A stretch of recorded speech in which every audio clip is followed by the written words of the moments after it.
हिमाचल प्रदेश के पूर्व सीएम और नेता प्रतिपक्ष जयराम ठाकुर ने बुधवार को अपने गृह विधानसभा क्षेत्र सराज के बारिश प्रभावित इलाकों का दौरा कर नुकसान का जायजा लिया।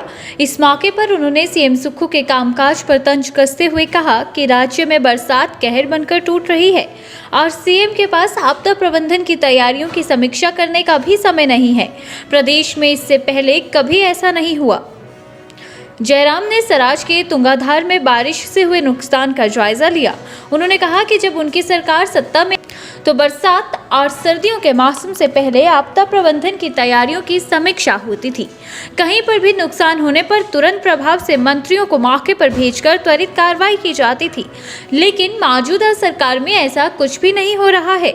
सरकार को टूरिस्ट सीजन की भी परवाह नहीं है।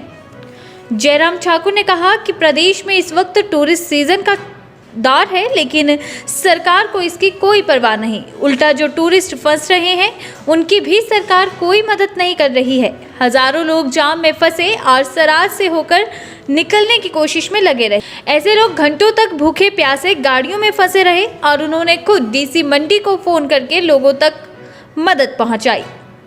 जयराम ठाकुर ने सरकार पर सराज विधानसभा क्षेत्र के साथ भेदभाव करने का आरोप भी लगाया। उन्होंने कहा कि अभी तक सराज में हुए नुकसान को जांचने के लिए कोई भी नेता या अधिकारी नहीं आया है, जो कि दुख की बात है। जो नुकसान हुआ वो हो चुका है, लेकिन और नुकसान ना हो ऐसी कोई योजना सरकार के पास नहीं है। इस मौके पर उन्होंने अपने गृह क्षेत्र के प्रभावितों को हर संभव मदद का भरोसा भी दिलाया। आज हमारी सरकार होती तो ठीक है, प्राकृतिक प्रकोप है, ये किसी के हाथ में नहीं है, लेकिन उसके बावजूद राहत कार्य जहां भी नुकसान होता था, प्राथमिकता के साथ हम विधायकों को, मंत्रियों को वहां पर भेजते थे और प्रशासन को भेजते थे।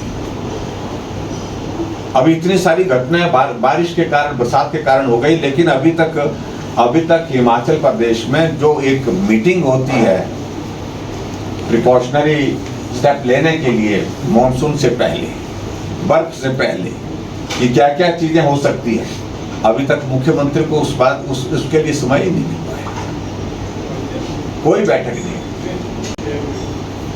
हमारा टूरिस्ट का सीजन चला हुआ, टूरिस्ट कोई इस नाले में फंसा हुआ, कोई उस नाले में फंसा हुआ, और उधर से जब मंडी और पंडोह के बीच में सड़क बंद हो गई, केलोधार से होकर के कोई 1000 गाड़ी गई,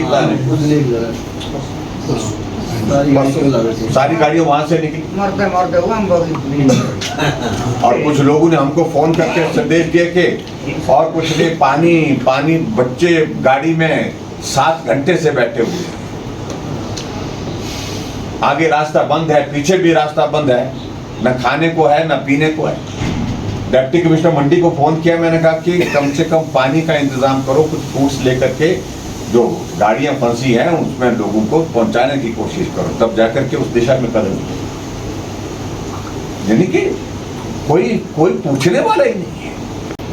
मैं अधिकारियों को कह रहा था कि लोगों के घर टूट गए, लोगों की गाड़ियां पानी में बह करके जो है उसके पुर्जे अलग हो गए, और उसके बावजूद भी यहाँ पर कोई अधिकारी नहीं आया, कोई नेता नहीं आया देखने के लिए। और वो नाला पानी का इस प्रकार से वहां से नुकसान किया जा रहा है, उसके लिए कम से कम मशीन भेजते, कम से कम जो रास्ता बंद पड़ा हुआ है, नाला बंद पड़ा है, उसको खोल करके और नुकसान को होने से बचाने की कोशिश तो करो।